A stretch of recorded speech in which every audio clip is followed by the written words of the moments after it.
Welcome to the 5th video in using Evernote to create your research paper. By now you've manipulated some of your information. You've become dissatisfied with some of the first research you did probably, and in the last video with me you probably deleted some cards, and you almost certainly deleted some tags and maybe came up with some new tags. You are well on your way to coming up with the formal outline and the thesis statement that this project requires. This video is going to show you how that process of coming up with tags for your remaining note cards is going to lead to that outline and research paper. And for this video you need to have in front of you half-inch binder pages 87 and 88. They go along with this, so please have that in front of you as you go through this video. We're now looking at my cleaned up Evernote homepage. I've got it showing just the note cards, as you can see from my tag filter, and I have relabeled them with new tags. And if you look at my new descriptive tags, they are background, Bill of Rights, election, and strategy. Now that probably means nothing to you, but it means a lot to me because I'm the writer. This is my paper. You'll have 3 or 4 other tags, but the key is that each one of these tags covers information in the cards that you're using. So if I click background, I'll find all of my cards that I've labeled with the background tag, and these all go together the way I've arranged my paper. If I click Bill of Rights as my filter, then I see my 3 cards on Bill of Rights. And if I click election, you'll see that I have 4 cards on the election of the delegates to the ratifying convention in Virginia. And same with strategy. If I click that, you'll see my 4 cards that I've categorized under strategy. You may not want to get quite that far in relabeling your cards with new tags before you jump right in on page 87, because this is sort of a different way of doing it. Maybe you like coming up with new tag names, or maybe you want to do the same thing on paper. Maybe paper's better for you at this point. That's great. Then on page 87 you'll see a giant spider diagram. You've probably used these in the past. This is the same thing except on paper. All of your tags would go in the ovals, these outside 4 ovals. You have either 3 or 4 tags, as I mentioned. So they would go here, here, and here. And then if you have a 4th one, it would go here. I do have 4. Each of your card titles you'd write underneath here. So these are sort of like subsets underneath your tags. They're what your tags organize. Once you've completed a spider diagram on page 87, you have basically completed your outline and, believe it or not, your thesis statement. Let's see how. We'll use my example, and you'll see it on the top of page 88. There it is. My main topic, as I mentioned, which I write in or near the middle oval, is why did Virginia ratify the United States Constitution? And I came up, as I said, with these 4 tags, which you saw just now when I was going through how I reorganized my Evernote site.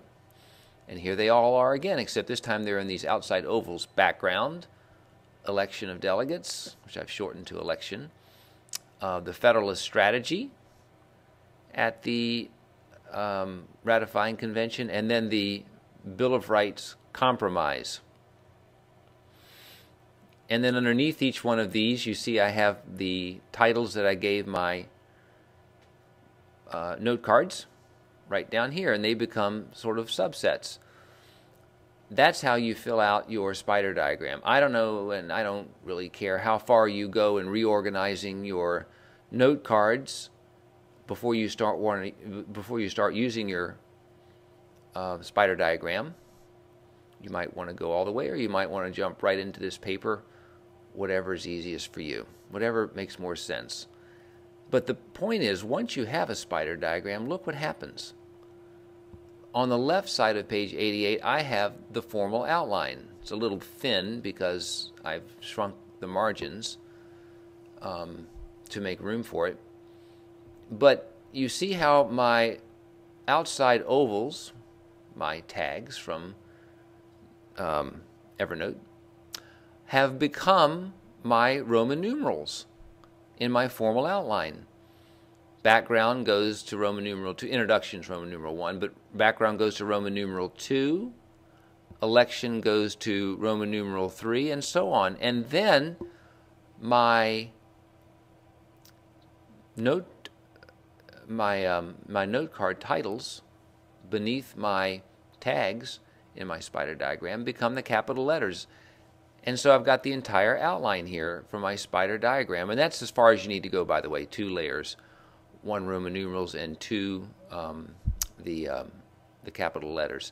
You may go more if you wish, but you don't need to. Articles of Confederation are A under Roman numeral 2. Constitutional Convention becomes B under Roman numeral 2. So every one of my cards that I have left, or sections, becomes capital letters underneath my tag titles. Isn't that neat? So just by going through the process of sorting out your cards, you have come up with an outline. The specifics of the outline are here at the bottom of page 88. Take time to read it and use it as a checklist. This is just the typing and formatting, but it becomes important for your grade that you do type it correctly in accordance with these outline requirements. The last thing I want to mention is how that you've already created your thesis statement. Now, we've done thesis statements when we've written essays this year. This is going to be very similar. And you see the point here at the bottom of page 88. Your main point is the main clause in your thesis statement. Then your subtopics, otherwise known as your tags, become the 2 or 3 or 4 details in your thesis statement. So just as we did for our essays, your thesis will have a main point and then some details. Well, you've already done that because you have a main point in the center of your spider diagram, and then you have your 4 details here. My main point is, why did Virginia ratify the United States Constitution?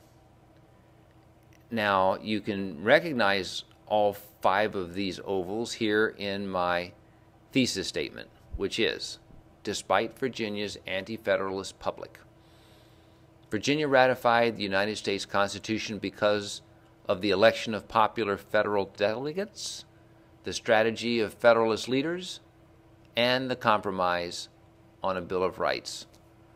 I left out the background part, but you can see the election, subtopic 2 right there, that my tag from Evernote.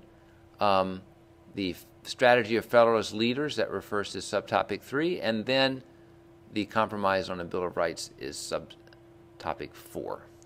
So enjoy the process. It's work, but it's really gratifying work. If you have any issues, please talk to me or to my team teacher, and I look forward to helping you anytime after most days of school, and you can check on the website on Writus and click where to find Mr. Stevens to find me.